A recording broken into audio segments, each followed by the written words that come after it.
Hello and welcome to the Short Story Workshop. In each episode we read a short story and then discuss it.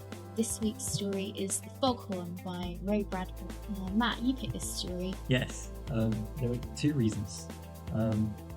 Firstly, it has some historical significance for the world of film, which maybe we'll get onto later. But also, it's just a really good story. I really enjoyed the kind of poetic nature of the prose and the way it just fits together and shows a monster in a slightly different way to what we're used to. Yeah, I agree. It's a really good story. I enjoyed it. So if you like giant sea monsters, you'll enjoy this story. Here is The Foghorn by Bradbury. Out there in the cold water, far from land, we waited every night for the coming of the fog, and it came, and we oiled the brass machinery and lit the fog light up in the stone tower. Feeling like two birds in the grey sky, McDunn and I sent the light touching out, red, then white, then red again, to eye the lonely ships. And if they did not see our light, then there was always our voice, the great deep cry of our foghorn, shuddering through the rags of mist to startle the gulls away like decks of scattered cards, and make the waves turn high and foam. "It's a lonely life, but you're used to it now, aren't you?" asked McDunn. "Yes," I said. "You're a good talker, thank the Lord." "Well, it's your turn on land tomorrow," he said, smiling, "to dance the ladies and drink gin." What do you think, McDunn, when I leave you out here alone?" "On the mysteries of the sea." McDunn lit his pipe.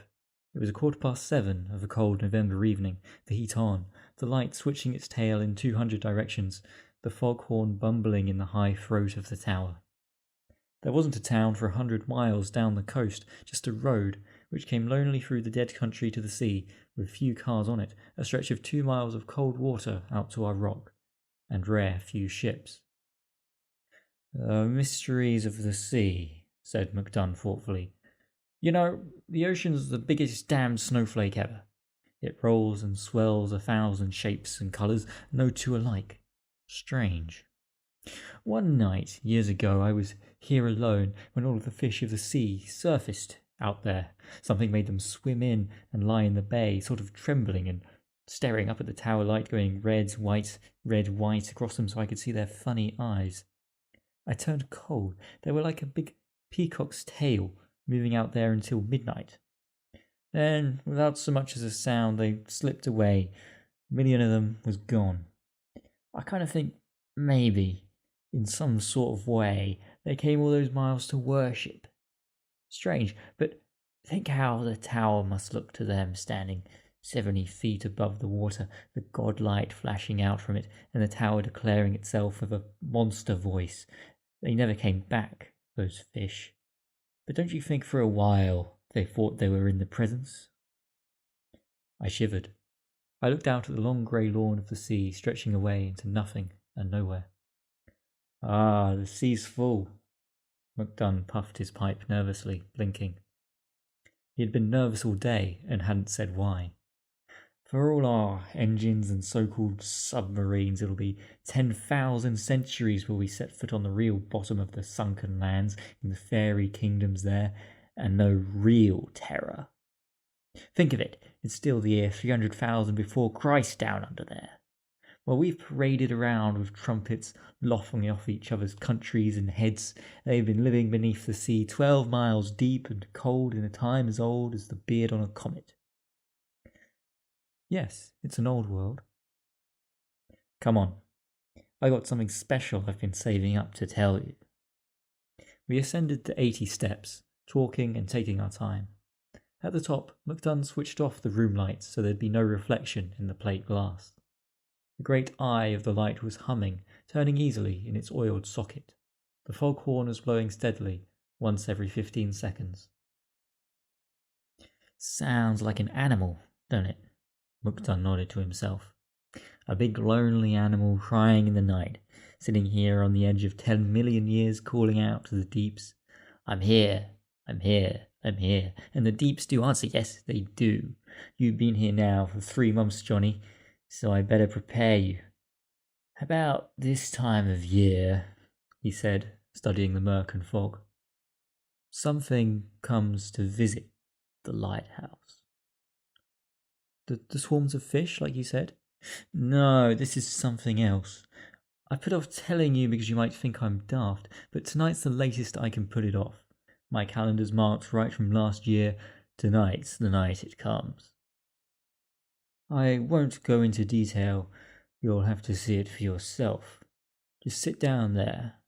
If you want, tomorrow you can pack your duffel and take the motorboat into land and get your car parked there at the dinghy pier on the Cape and drive on back to some little inland town and keep your lights burning nights.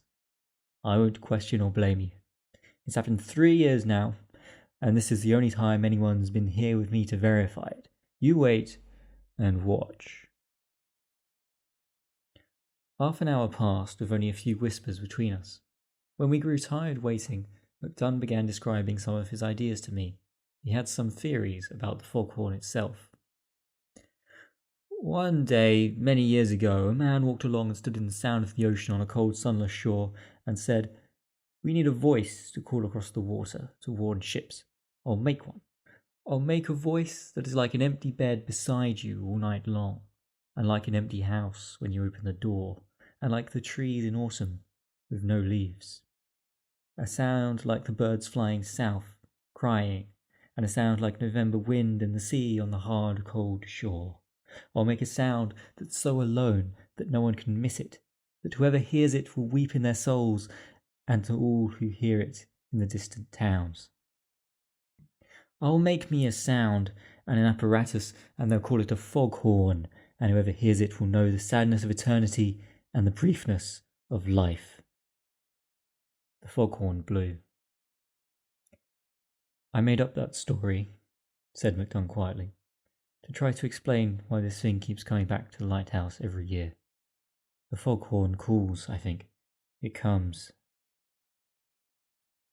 "But," I said. Said MacDunn. "There!" He nodded out to the deeps. Something was swimming towards the lighthouse tower. It was a cold night, as I said. The high tower was cold, the light coming and going, and the foghorn calling and calling through the ravelling mist. You couldn't see far and you couldn't see plain, but there was the deep sea moving on its way about the night earth, flat and quiet, to colour of grey mud, and here were the two of us alone in the high tower, and there, far out at first, was a ripple, followed by a wave, a rising, a bubble, a bit of froth, and then from the surface of the cold sea came a head, a large head, dark-coloured, with immense eyes, and then a neck, and then not a body but more neck, and more. The head rose a full 40 feet above the water on a slender and beautiful neck. Only then did the body, like a little island of black coral and shells and crayfish, drip up from the subterranean. There was a flicker of tail. In all, from head to tip of tail, I estimated the monster at 90 or 100 feet.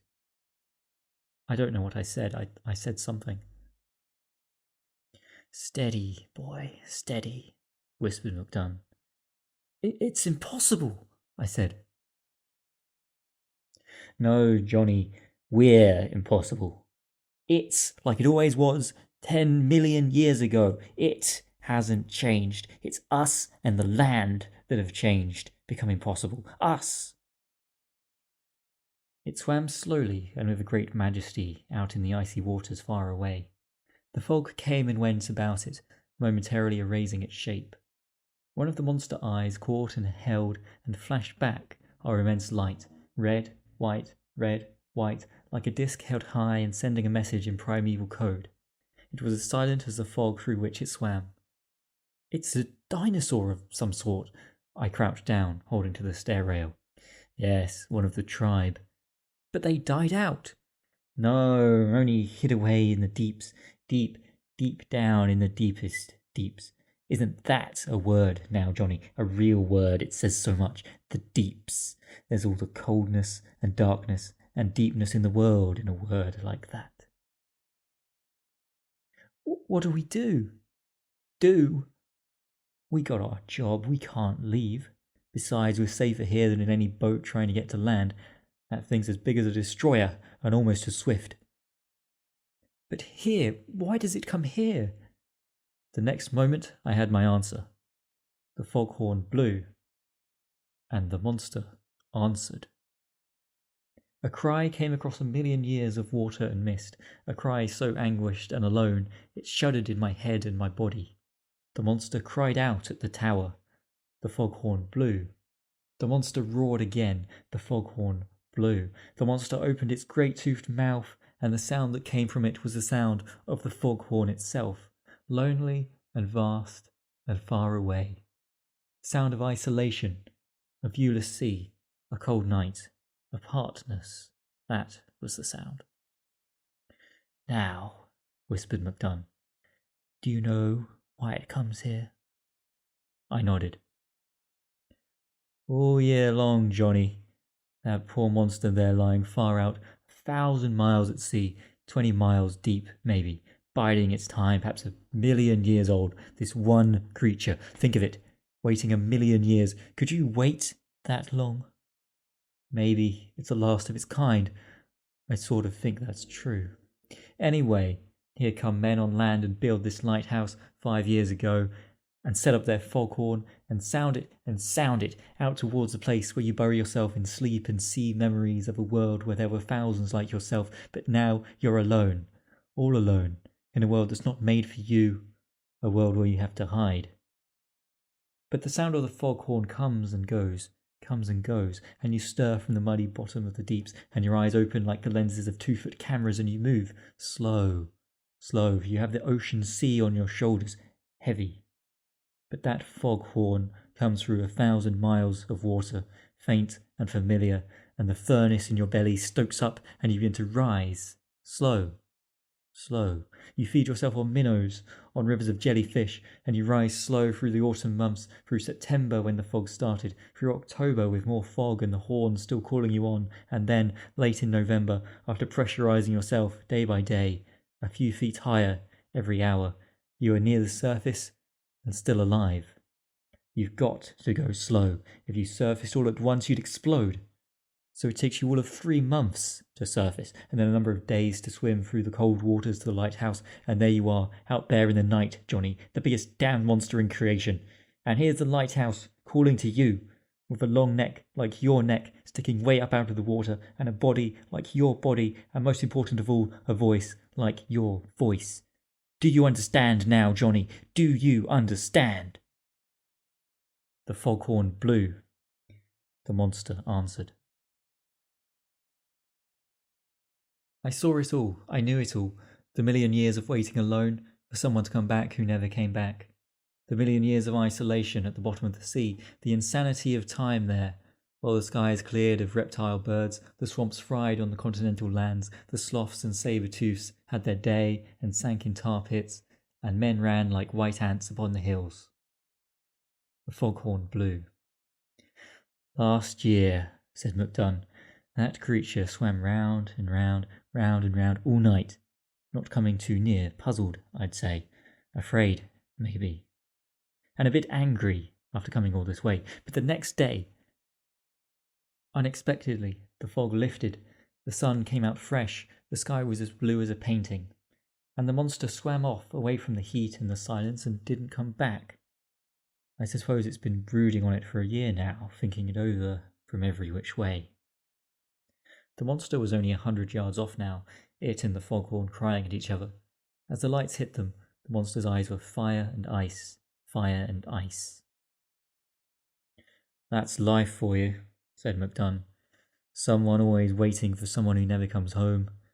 Always someone loving something more than that thing loves them. And after a while you want to destroy whatever that thing is, so it can hurt you no more." The monster was rushing at the lighthouse. The foghorn blew. "Let's see what happens," said MacDunn. He switched the foghorn off. The ensuing minute of silence was so intense that we could hear our hearts pounding in the glassed area of the tower, could hear the slow, greased turn of the light. The monster stopped and froze. Its great lantern eyes blinked. Its mouth gaped. It gave a sort of rumble like a volcano. It twished its head this way and that, as if to seek the sounds now dwindled off in the fog. It peered at the lighthouse. It rumbled again. Then its eyes caught fire. It reared up, threshed the water and rushed at the tower, its eyes filled with angry torment. "MacDunn!" I cried. "Switch on the horn!" MacDunn fumbled with the switch, but even as he switched it on, the monster was rearing up. I had a glimpse of its gigantic paws, fish skin glittering in webs between the finger-like projections, clawing at the tower. The huge eye on the right side of its anguished head glittered before me like a cauldron into which I might drop, screaming. The tower shook. The foghorn cried, the monster cried. It seized the tower and gnashed at the glass, which shattered in upon us. MacDunn seized my arm. "Downstairs!" The tower rocked, trembled and started to give. The foghorn and the monster roared. We stumbled and half fell down the stairs. "Quick!" We reached the bottom as the tower buckled down towards us. We ducked under the stairs in the small stone cellar. There were 1,000 concussions as rocks rained down. The foghorn stopped abruptly. The monster crashed upon the tower. The tower fell. We knelt together, MacDunn and I holding tight, while our world exploded. Then it was over, and there was nothing but darkness and the wash of the sea on the raw stones. That, and the other sound. "Listen," said MacDunn quietly. "Listen." We waited a moment, and then I began to hear it. First a great vacuum sucking of air, and then the lament, the bewilderment, the loneliness of the great monster, folded over upon us, above us, so that the sickening reek of its body filled the air, a stone's thickness away from our cellar. The monster gasped and cried. The tower was gone. The light was gone. The thing that had called it across 1,000,000 years was gone. And the monster was opening its mouth and sending out great sounds, the sounds of a foghorn, again and again. And ships far at sea, not finding the light, not seeing anything, but passing and hearing late that night, must have thought, "There it is, the lonely sound, the lonesome bay horn." All's well, we've rounded the cape. And so it went for the rest of that night. The sun was hot and yellow the next afternoon when the rescuers came to dig us from our stoned-under cellar. "It fell apart, is all," said MacDunn gravely. "We had a few bad knocks from the waves and it just crumbled." He pinched my arm. There was nothing to see. The ocean was calm, the sky blue. The only thing was a great algaic stink from the green matter that covered the fallen tower stones and the shore rocks. Flies buzzed about. The ocean washed empty on the shore. The next year they built a new lighthouse, but by that time I had a job in the little town and a wife, and a good small warm house that glowed yellow on autumn nights, the doors locked, the chimney puffing smoke. As for MacDunn, he was master of the new lighthouse, built to his own specifications out of steel-reinforced concrete. "Just in case," he said. The new lighthouse was ready in November. I drove down alone one evening late and parked my car and looked across the grey waters and listened to the new horn sounding once, twice, 3, 4 times a minute far out there by itself. The monster? It never came back. "It's gone away," said MacDunn. "It's gone back to the deeps. It's learned you can't love anything too much in this world. It's gone into the deepest deeps to wait another 1,000,000 years. Ah, the poor thing. Waiting out there and waiting out there, while man comes and goes on this pitiful little planet, waiting and waiting." I sat in my car, listening. I couldn't see the lighthouse or the light standing out in Lonesome Bay. I could only hear the horn, the horn, the horn. It sounded like the monster calling. I sat there, wishing there was something I could say.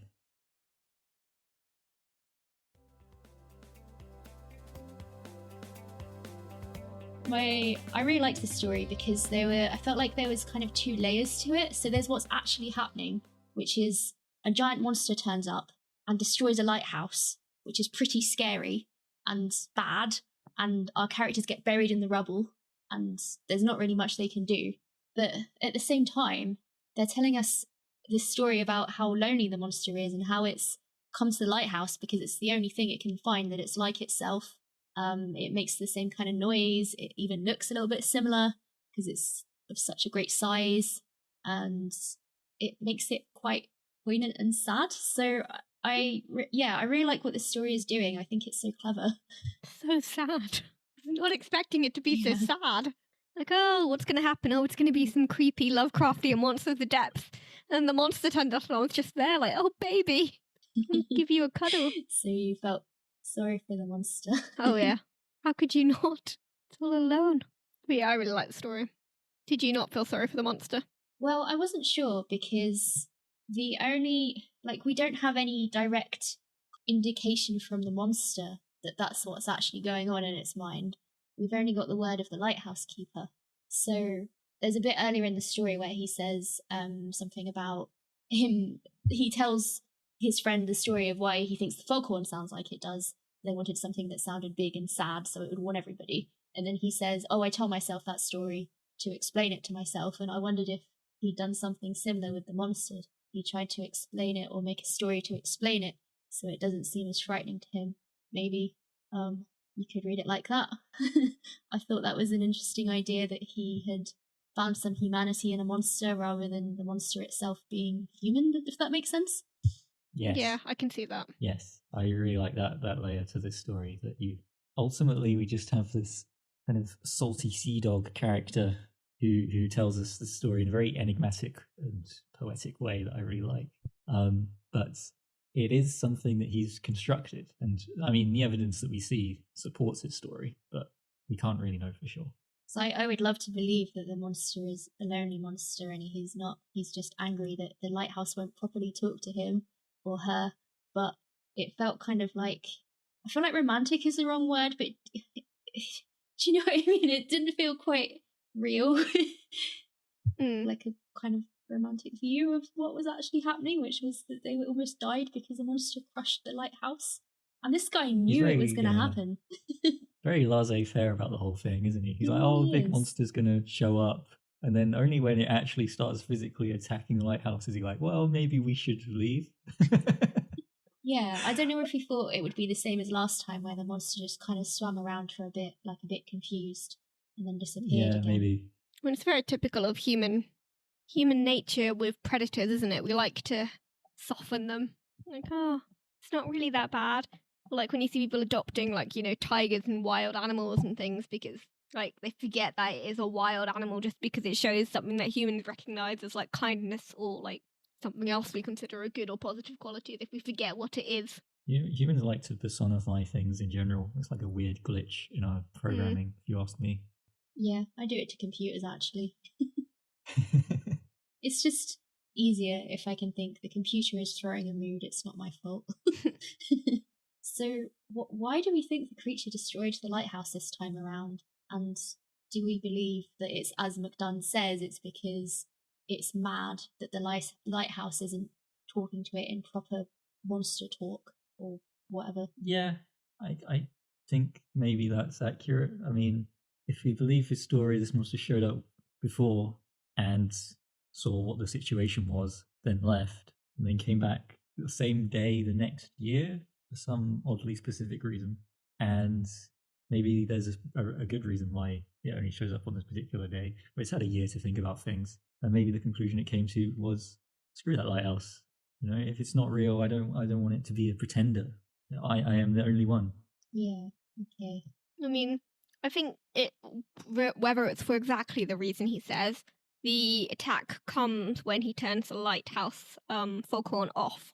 I think there is something there, whether it's like, otherwise it's like a snake charmer's music or whatever. Like, so yeah, it could be like a snake charmer's music, but I think it is quite clear that there is something about the sound of it that, I don't know if it appeals to the monster, but it has some effect, and it's only once that effect is broken that it attacks. In that sense, I don't know how much of it's, that makes sense. You should be a pretender as like, don't be gone. And it's so big it can't help but do damage. Yeah, almost like feels like it's being ignored and it gets cross, so it destroys it instead. You will pay attention to me. That's kind of how I read it. Yeah, I kind of like that better. So, monsters in stories usually represent a fear we have. What do you think this monster represents? Or do you think it doesn't represent a fear? I thought it did. I thought it represented a fear of not being understood or being alone. Yeah, I mean, McDunn says it himself right at the end, right? He says, It's learned you can't love anything too much in this world, which again is him giving his own interpretation, but I think that fits pretty well. Yeah, I don't think the writer hurt you in the end. Yeah, I don't think the writer would be making such a point of pointing out that theme if they didn't kind of intend it to be the takeaway. Yeah, there's a undertone of like nihilism under the whole story.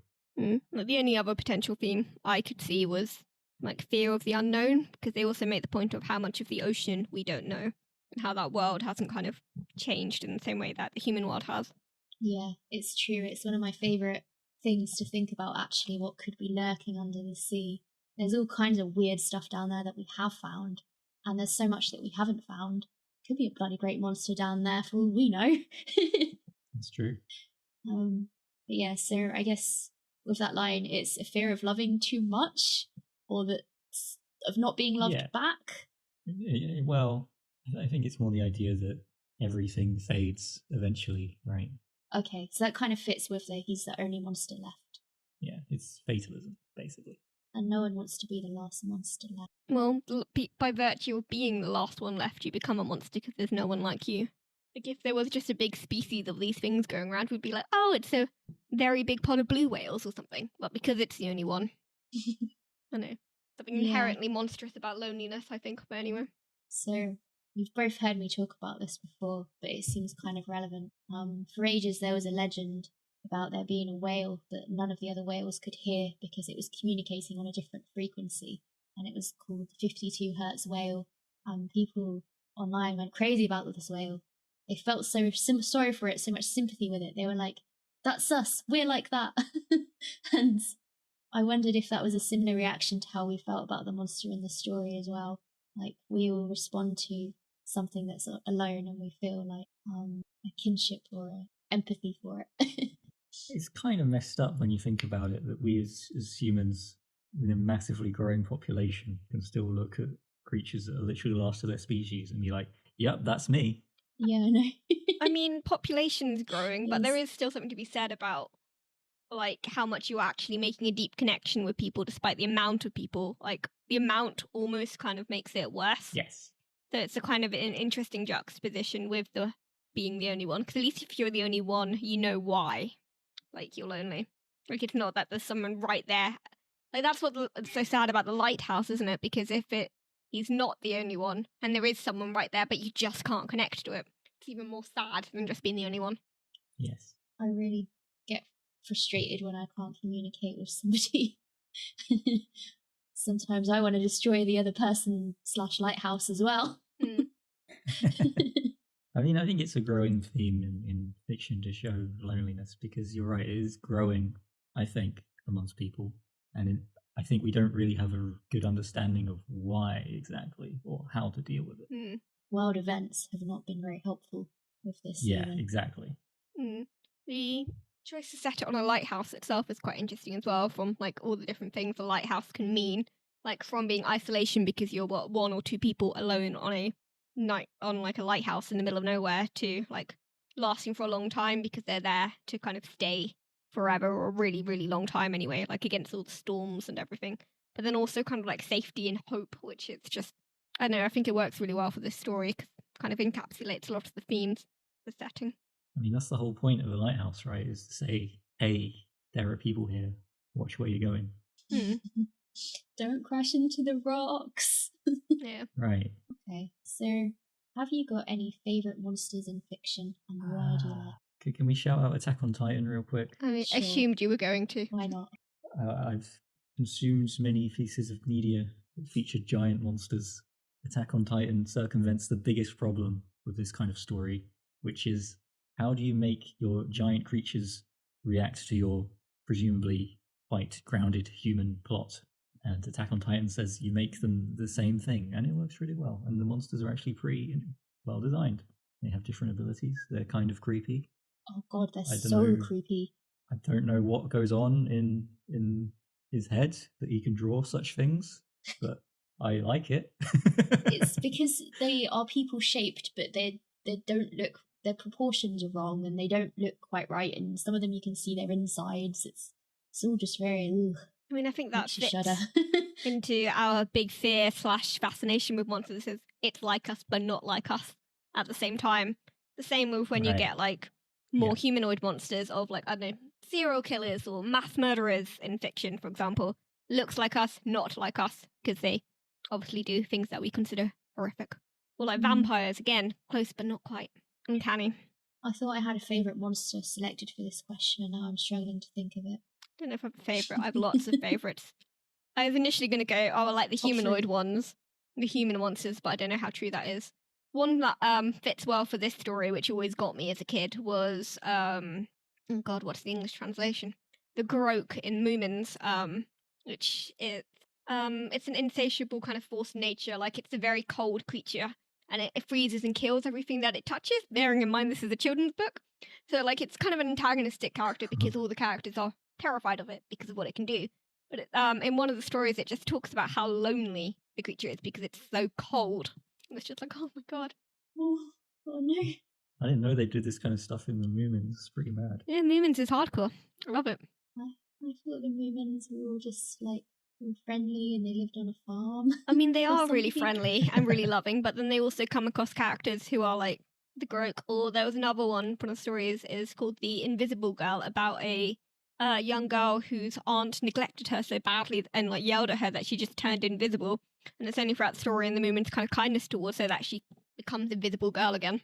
Oh, wow, that sounds kind of like Yeah, but I think there are a lot of great monsters. Daleks.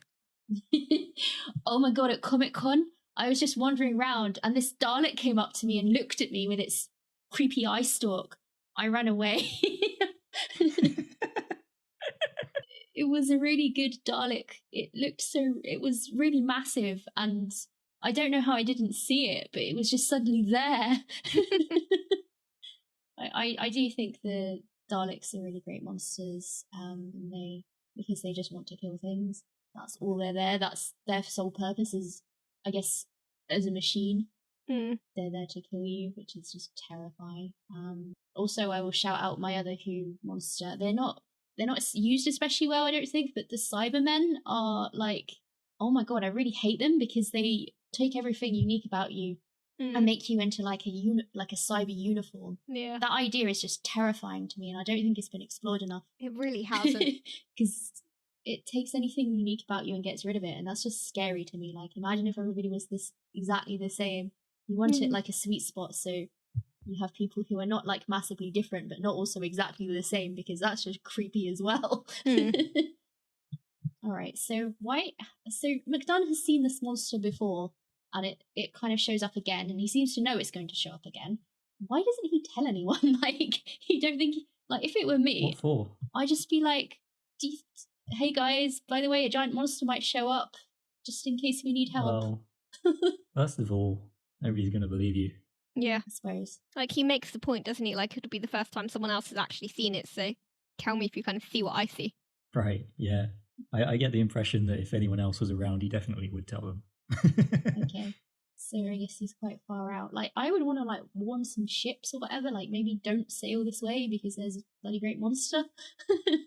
I think a part of it is he's not really sure if he's really seeing what he thought he saw. Oh, so there's a bit of self-doubt. I think so, yes. Yeah. Okay, that makes sense. He's not just like, this guy will die with me, it's fine. Well, he seems pretty chill about the whole thing, so I don't know what he was expecting, honestly. Yeah. I would be a bit more scared if a giant monster was going to show up, but he seems like he's fine. So, alright, so I really liked the final line of the story, which kind of underlined a lot of the things we've talked about. And it's, I sat there wishing there was something I could say. And I read that as being he would like to talk to the monster, but I'm not sure if that's what... Did anybody else get that? What did you think the line was about? I mean, it's a great line because it works on so many different levels. It brings up the lack of communication, which is a big theme of the story. The monster's not able to communicate with the lighthouse, and this kind of general idea of loneliness. Maybe even the idea that McDunn doesn't feel like he's able to tell anyone else what he's seen without showing it to them. So it references the breakdown of communication, but also just the powerlessness of it. It hits that Lovecraftian angle perfectly, where it's his realization that no matter what his intentions are, or no matter how he feels about what he's just seen, There's literally nothing he can do. Yeah. I think that's often the case with strong emotions. Like, I know I've been in situations where you want to help, but you don't know the right thing to say. Like, there's nothing to say, really. Like, you can say you're sorry, but it doesn't really do anything. Right. And the monster wouldn't understand if you said it anyway, because you don't have the foghorn voice. That's probably a very literal way of thinking about it, but that's kind of how No, you're right. That is part of it. because I was a bit like, yeah, I would want to talk to the monster as well and like try and find out more about it, or like maybe what it wanted, or I don't know, just something. I think it's also just his inability to express even what has happened. Like the whole thing has just kind of overwhelmed him. Mm. Well, he seems to have done okay. He's got a nice house and a wife.